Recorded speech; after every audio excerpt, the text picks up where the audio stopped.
you may have still been at home 24 hours a day with your spouse that you've never done that before, and you're fighting 3 times more than you ever have. I was depressed in the moment, turned to pornography as a kind of a scapegoat and a coping mechanism. And didn't tell Tira. We just want to have better sex than we're having right now. Welcome to I Get It, a podcast for the modern woman who doesn't want to live mediocre. We're balancing babies on our hips, typing out that important email, and flipping pancakes at the same time. Not to mention, keeping things steamy with our husbands right before we put our face mask on for the night. It's not easy, and you are not alone. I'm your host, Tira Wages, and I get it. Welcome to the I Get It podcast. Thank you so much for joining. I am your host, Tira Wages. I am Wes Wages. My hunka burning love. That's right. Speaking of. Thanks. We don't have any kids right now. We have no kids at our feeling house. Extra connected, if you know what I mean. Last week, my kids just reached a point where I was like, I need a break. We've been alone for so long. 6 weeks. Longer than that. I called my mom, was like, I'm bringing them to your house. I am dropping them off to you. I will not come in. I pretty much will throw them out and leave.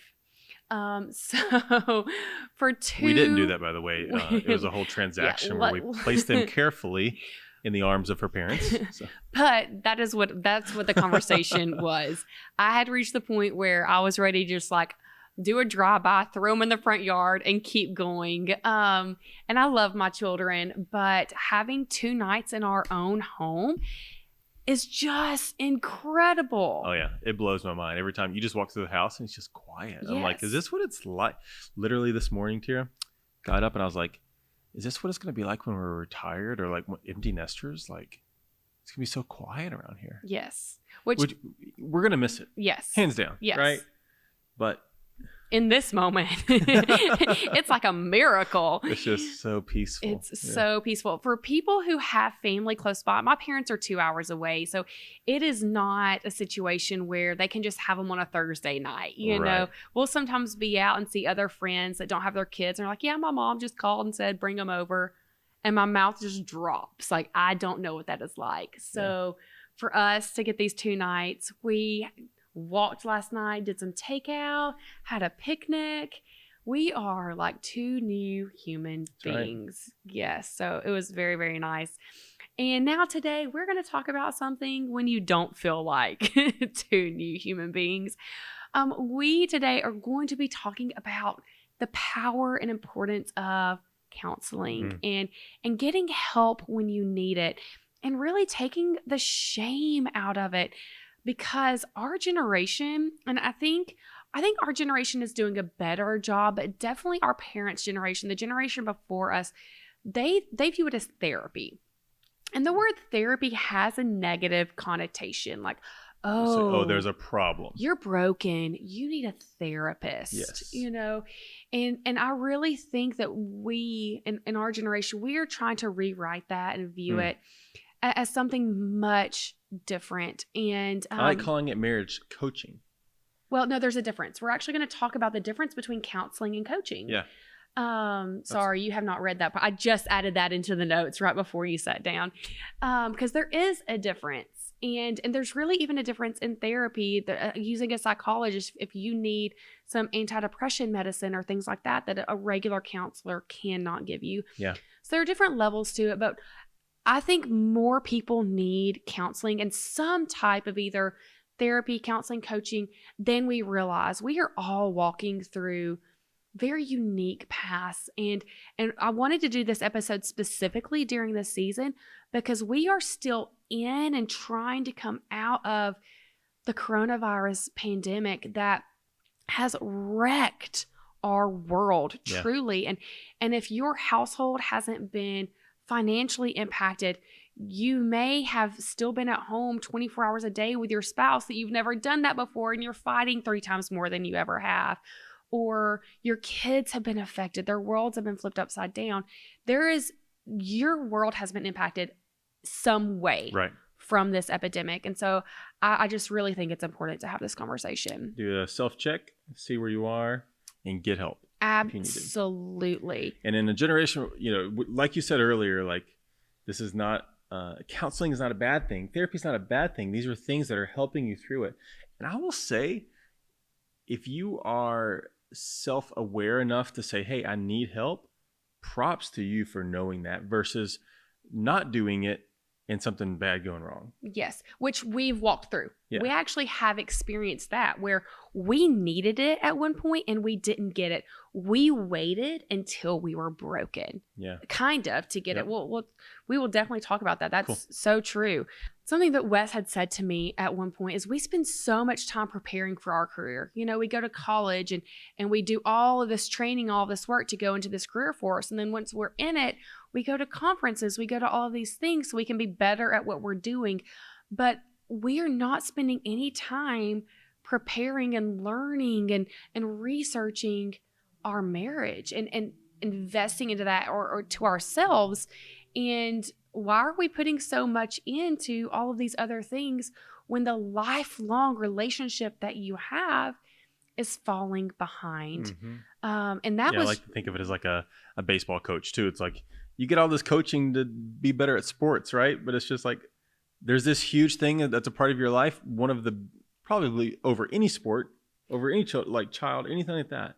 But yet there's, you're not seeking help at all. Right. You're not trying to better that at all. And that applies just to your own individual person, because a lot of people experience things on their own that you need help with. And so just a little snippet into our story with it, which we will share deeper as we go along in this podcast. So not long after the birth of our first child, we started experiencing some very intense external family stressors that were... Which is normal in a marriage. Which is normal, yes. But it was affecting us in a way that was very deep individually, but we weren't really coming together. We didn't know the depth of how it was affecting the other person, but we thought we can cope with this. We're okay. As long as we're still mostly happy, we'll be fine without ever really seeking help for it. I was internalizing a lot of those feelings and didn't know what to do with them. Honestly, didn't want to put that stress on my new mom. You know what I mean? Like she already had enough going on. And, I was depressed in the moment, turned to pornography as a kind of a scapegoat and a coping mechanism. And didn't tell Tira. Yeah. You know what I mean? Completely. So there was a lot of stuff going on that just didn't know how to handle. And that was all during a season that he had thought, I can deal with this on my own. I can heal myself from this. I can say no to this. I can walk away from this and we'll be okay. Mm-hmm. And I had no clue what was going on. And finally, hold on, just side note, you're so right in that. Like when you're in that moment, especially, because I'm strong, I'm a Christian. Jesus is going to get me through this because I can do this on my own. It's tough. Yeah. Do you know what I mean? That is a tough place to be in. Especially because you weren't sharing with a single soul. Mm-mm. There was no one who knew the depths of what was going on with you. I knew he was depressed. I knew that he was not the man that he had been before. And I just thought, okay, this is our new life. I thought we were better from the stressor at that point, and I was like, he's just come out of this damaged. This is how we're gonna be from now on. And finally, we hit a rock bottom where he confessed what had been going on with him. He told me what had been going on, and that had been going on at that point for over 2 years. And I was done. I had sacrificed so much of my own mental health during those 2 years of just trying to hold our marriage together and making us a family and sacrifice my own things, when to know that your husband has betrayed you, because that's what it was for me. It was betrayal. And I know pornography is such a touchy subject, for not everyone views it as that. But I think anytime you're hiding something from your spouse, that is betrayal. Yeah. It doesn't matter what it is. Hiding something is so damaging to your relationship. And so at that point, he knew we need help. We need someone on the outside to help us get through it, because I was done and we were not going to make it through alone. And so we waited until we were broken to seek out that help. And I believe that if when the stressors had started coming earlier on, if we had started then with a great counselor, and truly at that point, Wes had needed individual work. And we'll talk about the difference of individual and couples counseling. But if we had seen that insight to know he needed to go to someone, what he was carrying, he should not have been carrying alone.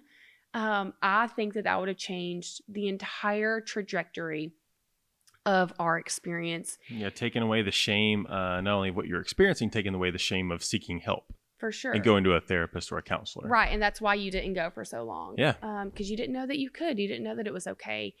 And so we had hit that rock bottom, and it took us months and months and months and months of counseling and tears and work to come out of it, to get to the point that we are at. Still working through some of that. I mean, there's still little things that we have to work through. Right. But I would also say that through that help, through that counseling, I want to give people hope that are struggling. We're at a better place than we have ever been in our marriage. We are more connected, more excited, more in love, more open and honest. Like, it's honestly mind blowing. And I've heard other people say that. When you've walked through something difficult, what can come out of that is just truly a beautiful transformation. Yeah. And I believe that can apply to marriages and for yourself individually. So we just want to say there is no shame in asking for help.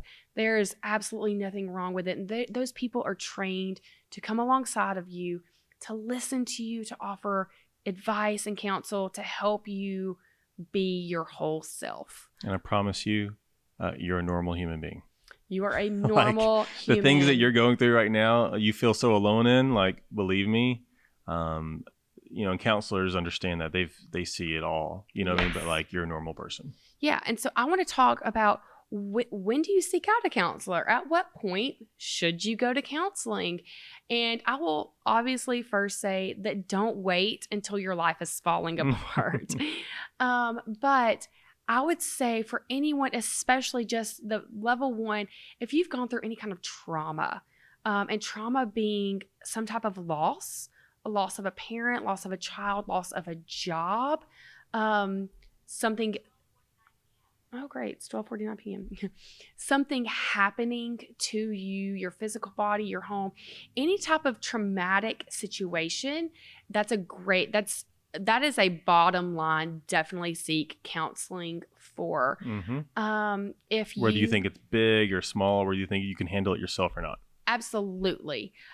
Stress, added stress, a stressful relationship, any kind of change, you're getting married, you're having a baby, any shift in routine or daily life, that's a great time to seek out someone to just help walk through that with you. Yeah.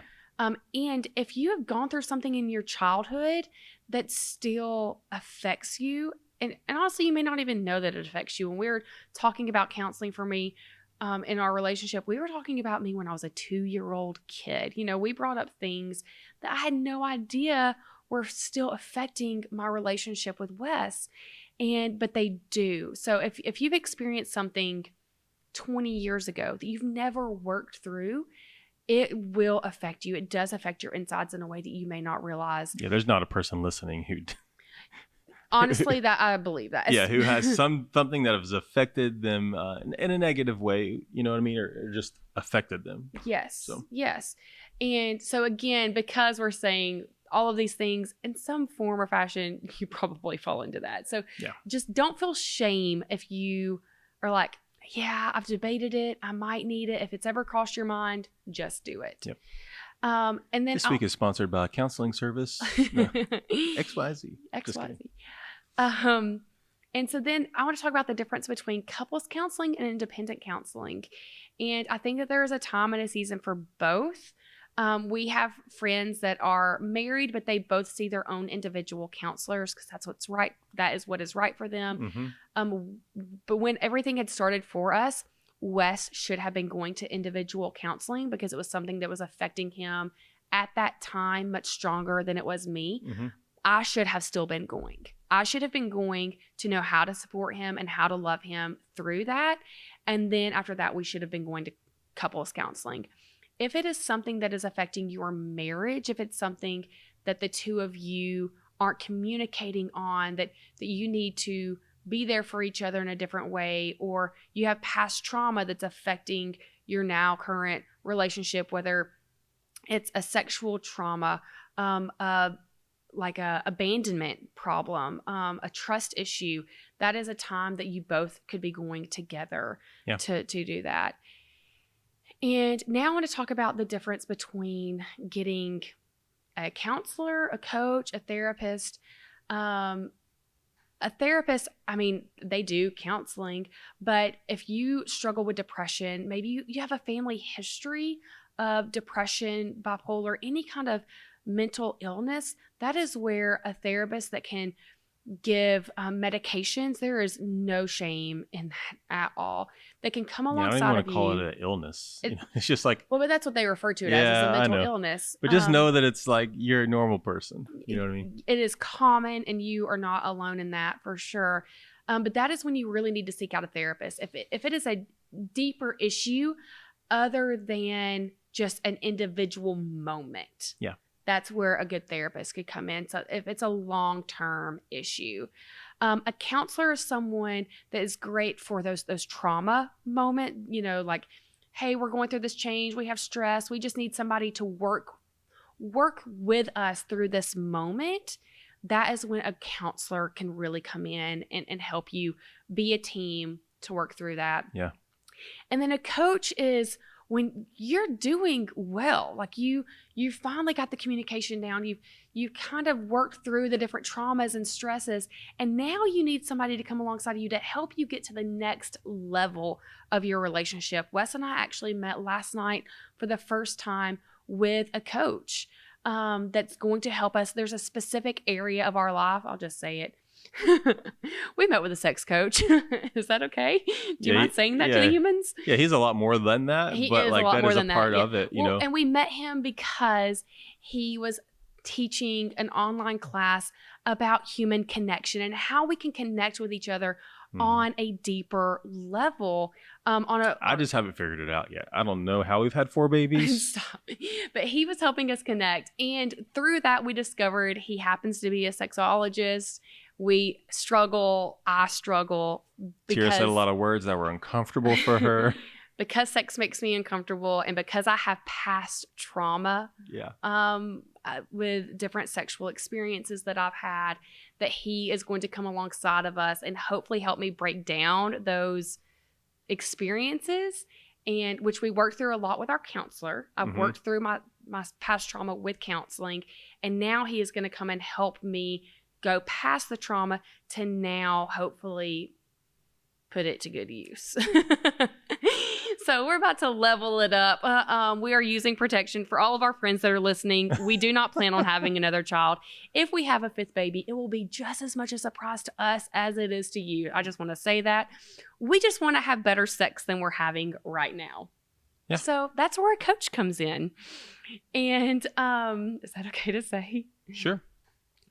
Who wouldn't want that?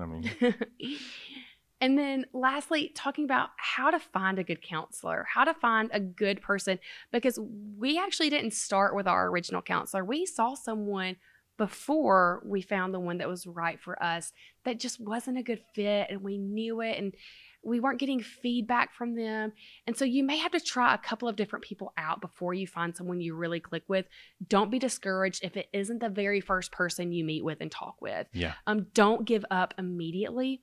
Talk to friends, look at online reviews. Your counselor doesn't have to be located in your city. Yeah. The person that we're working with right now is in Nashville. We're doing Zoom calls with them. Hello, coronavirus. Yeah. And getting everybody on the Zoom calls. Yeah, so they do not have to be located in the city that you're in. You can get online. That's the amazing thing about social media, is it's easy to find people that you connect with. There are also a few services that I will put in the show notes of people that I follow just through their Instagram account that post really great information of conversations that will spark change in yourself and your relationship. So yeah, you can look at the show notes at tirawages.com/007. 7? Yep. Oh, yep, he's right. And so don't feel shame. You are not alone in this. There are so many of us that just having that additional support, that extra person to come in and help us work through things with each other is an absolute game changer. Again, I'm going to list several of the services that I know about in the show notes. And thank you so much for listening. Thank you for being here. You are amazing. Thank you. You're normal. You are normal. Yes. And if you have any questions about any of this, you can reach out to me at Tira Wages on Instagram. DM me, slide into those DMs. I am here to walk alongside this with you. Yeah, so men, don't slide into my wife's DMs. You can talk to me if you'd like to at Wes Wages. Occasionally I'll respond. But no, for real, if you can message me about anything you're going through as well. For sure. You can leave us a review on the Apple Podcast app. That is so helpful to us. Please do it. I'm going to read. Thank you so much to Erin Me for the review. These names are so... I know. She says it's her new favorite podcast. As a brand new mom who has been married for 11 years, this podcast could not come at a more perfect time or be more perfect fit for me. I love the real, raw, relatable conversation, and I've already learned so many new things I can't wait to put into practice, including, but not limited to, practical things like storing my almond butter in the fridge. Ooh. Yep, I almost need counseling after that one. Definitely don't do that. I didn't know I was supposed to. I love that I can listen on my phone and change things up by watching the episode on YouTube. Genius. I Get It is my new favorite podcast for sure. Highly recommend. Erin Me, thank you. That fires me up. Yeah. You can watch this on YouTube, by the way. Yeah. Just search for I Get It. Yep. Life is a little crazy, and I know at times you feel a little crazy, especially when outside stressors are just tearing your world apart. I get it. You are not alone. Thank you so much. Be happy and love each other.